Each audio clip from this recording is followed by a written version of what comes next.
በምድር ላይ ካሉ ስፍራዎች ሁሉ በላይ የደስታና የሐዘን፣ የድምፅና የቀለም፣ የጥንታዊ ታሪክና የዘመናዊነት ድብልቅ የሆነችውን አንዲት ምድር አስቧል። ከሰማይ ሲታይ ማለቂያ የሌለው አረንጓዴ ጫካው፣ በባህር ዳርቻዎች ደግሞ የሰው ልጆችን መንፈስ የሚያነቃቁ ግዙፍ ከተሞች የሚገኙባቸው የዓለማችን እጅግ ደማቅና ሕያው ሕዝብ የያዘችውን ብራዚል ዛሬ እንጎበኛለን። ነገር ግን ብራዚል ከዳንሰኞች፣ ከካርኒቫል አከባበር እና እንዲሁም ከእግር ኳስ ማህበር በላይ ምን ትመስላለች? በውስጧስ ምን አይነት ድንቅ ታሪኮችና ያልተሰሙ ስራዎችና ውጣ ውረዶችና እንዲሁም የማይበገሩ ህዝቦች ተደባልቀው ይገኙባታል? ከዘመናት በፊት በብሔር በባህልና በደም የተሳፉት ህዝቦች እንዴት ይህንን ግዙፍ ማህበረሰብ ፈጠሩ?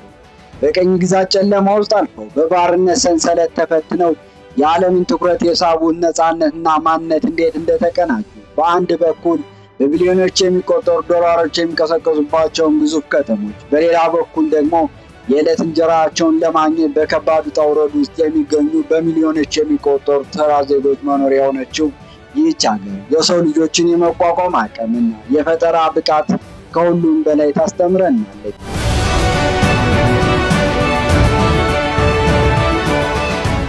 ዛሬ ከብራዚል ሞቃታማ የባህር ዳርቻዎች አንስቶ እስከ ጥልቁ የአማዞን ደኖች፣ ከትላልቆቹ የፋብሪካ ማዕከላት አንስቶ እስከ ታሪካዊ መንደሮች ድረስ አብረን እንጓዛለን። የብራዚልን ሕዝብ እውነተኛ ማንነት፣ ፈተናዎችና ድሎች እንዲሁም የዕለት ተዕለት ሕይወታቸውን ከጅምሩ እስከ ፍጻሜው እንመረምራለን። ከዚህ ሴኮንድ ጀምሮ እስከ መጨረሻው ድረስ አብራችሁን ቆዩ። ምክንያቱም አሁን የምታያቸውና የምትሰሟቸው እውነተኛዎቹን ስለ ሕይወት፣ ስለ ባህልና ስለ ሰው ልጅ ያለውትን አመለካከት ሙሉ በሙሉ ይለውጡለታል። እስከ መጨረሻው አብራችሁን ቆዩ።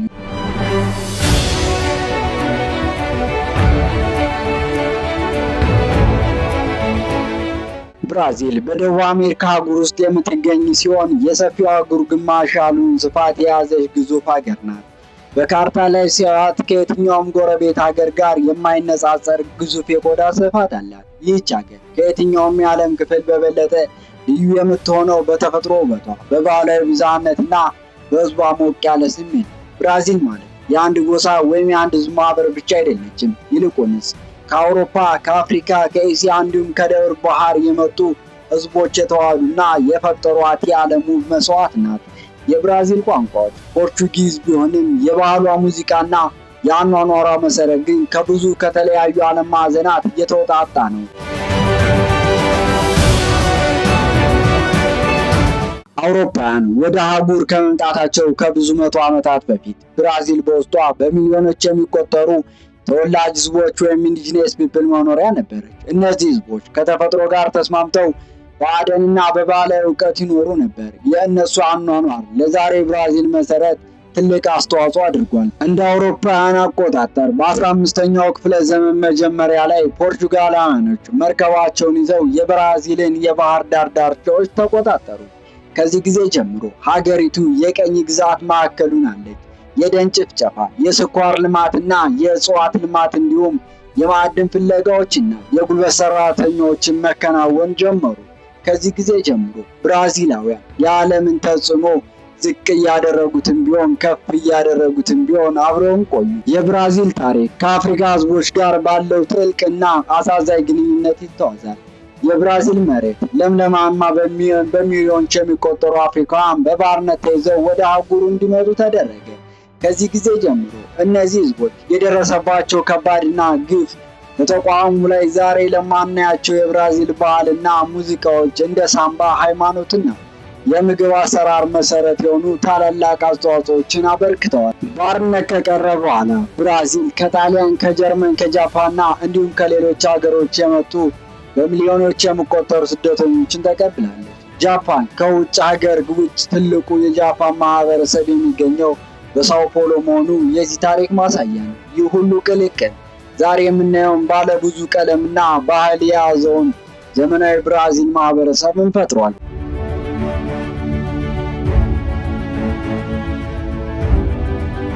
አሁን ደግሞ የምንወስዳችሁ የብራዚል ባህልና ወጎችን ነው፣ ወይም ካልቸርና ትራዲሽን ብለን እንጠራዋለን። ሙዚቃ የብራዚል ህዝብ የልብ ምት ነው። ሳምባ የተባለው ይህ ከደስታ ጋር ትያያዝ፣ ቦሶባ የተባለው የለስላሳና የፍቅር ስሜት ይንጸባረቅበታል። የከተማ ዳርቻዎች ደግሞ በፈንክዮ ይሞቃሉ። ዛሬ የዓለም አቀፍ ዝናን ያተረፈውን የብራዚል ካርኒቫልን በየዓመቱ በሪዮ ደ ጄኔሮ እና በሌሎች ከተሞች የሚከበር ግዙፍ ባህል ሰልፍ ነው። ቀለማት፣ ጭፈራና በየጎዳናዎች ላይ ትርኢቶችን በዚህ ዓለም ላይ አይተናቸው ማናቃቸውን ባህሎች ያከብራሉ። ብራዚል ማለት ይህች ነች። እንዲሁም በተጨማሪ የምግብ ዝግጅታቸውን ስናይ ጥቁር ባቄላና የተለያዩ የስጋ አይነቶች የሚዘጋጁበት የብራዚል ብሔራዊ ምግብ ነው። እንዲሁም የባሪዮካ እጅግ ተወዳጅ ነው። መንፈሳዊ ማንነቶችን ስንመለከት ደግሞ ብራዚል ማለት የካቶሊክ እምነት ተከታዮች በብዛት የሚገኙባት ሀገር ስትሆን ከአፍሪካ ባህል ጋር ተዋህዶ እንደ ካምዶቪላ የተባሉ እና የመሳሰሉ ልዩ መንፈሳዊ እምነቶችም አሏቸው። ብራዚል ማለት የተለያዩ የካልቸር፣ የእምነት፣ የባህልና የኢኮኖሚ ትስስሮች ያሏት ምርጥ ሀገር ነች። አሁን ደግሞ የምወስዳችሁ ሰሜናዊ ምስራቅ ክፍል ብራዚልን ነው። ይህ ክልል የብራዚል ታሪክና የባህል እምብርት ነው። የባርነት ታሪክ በስፋት የታየበት፣ የአፍሪካ ባህል በግልጽ ጎልቶ የሚታይበትና በሚያስደንቅ የሙዚቃና የፌስቲቫል ሕይወት የሚታወቅ ነው። ይሁን እንጂ ድርቅና የኢኮኖሚ ተግዳሮቶች በብዛት ይስተዋሉበታል። ብራዚል ማለት ይህች ነች። ሌላኛው ደግሞ የደቡብ ምስራቅ ብራዚል ነው፣ ወይም ሳውዝ ኢስት ብራዚል እንለዋለን። የብራዚል ኢኮኖሚ አንጓ የሆነው ይህ ክልል ሳኦ ፖሎ እና ሪዮ ደ ጄኔሮን ያካትታል። ፋብሪካዎች፣ የባንክ ተቋማትና ከፍተኛ የንግድ እንቅስቃሴዎች የሚካሄዱበት ዘመናዊ የህይወትና የሀብት ማዕከል ነው። የደቡባዊ ብራዚል ንፍቀ ክበብ ከአውሮፓና በተለያዩ ጀርመንና ከኢጣሊያን የመጡ ስደተኞች በብዛት የሰፈሩበት ክልል ነው። ንጹህ መንደሮች፣ ግዙፍ የእርሻ ማሳዎች፣ አፍሪካ አየርና ልዩ ልዩ የአውሮፓ ባህሎች ተጽዕኖ ይታዩበታል። ይህ ክልል ከየትኛውም የብራዚል ክልሎች በተለየ በራሱ ባህልና አንጓ የቆመ ይመስላል። ሌላኛው ደግሞ በመካከለኛው ምዕራብ ብራዚል ውስጥ የምንጓዝበት መንፈስ ነው። የብራዚል ዋና ከተማ በርዚያላ የምትገኝበት በዘመናዊ አርኪቴክቸር፣ በሰፊ የእርሻ መሬቶችና በሳቫና ሜዳናዎች ይታወቃሉ።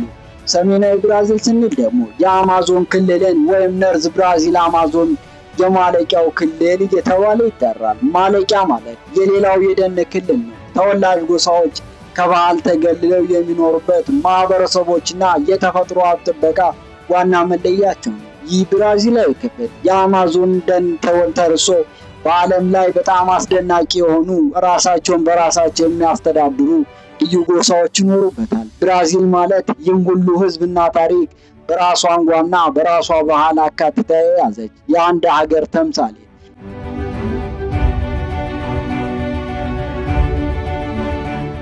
አሁን ደግሞ ስለ ዝነኛዋ ብራዚል አስተዋጽኦዎች እንመለከታለን። ብራዚል ማለት የእግር ኳስ መፍለቂያ እንደ ፔሌ፣ ሮናልዶ፣ ሮናልዲኒዮ እና ኔይማር የመሳሰሉ እግር ኳስ ፈርጦችን ያፈራች ሀገር ናት። ሌሎችም የዓለማችን ታላላቅ ከዋክብቶች እንደ ኔይማር ጁኒየር ዓለም ላይ የነገሱ እንደ ፔሌ እና ሮናልዲኒዮ ብለን የምንጠራቸው ምርጥ ከዋክብቶች የሚገኙባት የዓለማችን ምርጥ ሀገር ነች። ብራዚል ማለት ቀለም፣ ሃይማኖት፣ ዘርና ጎሳ ሳይለይ ፉትቦል ብቻ ሃይማኖት የሆነባት ምርጥዬ ሀገር ነች። እናንተስ እንደ ብራዚል አይነት ሀገር ቢኖራችሁ ትወዳላችሁ?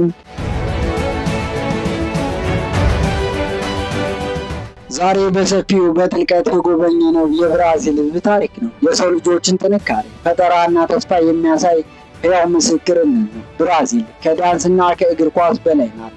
እሷ የብዙ ባህሎች ውህደት፣ የትግልና የድል ምድር ናት። የዛሬ ጉብኝታችን ከዚህ ጨረስን። እናመሰግናለን። እስከ መጨረሻው አብራችሁን ስለቆያችሁ ሰላም ቆዩ።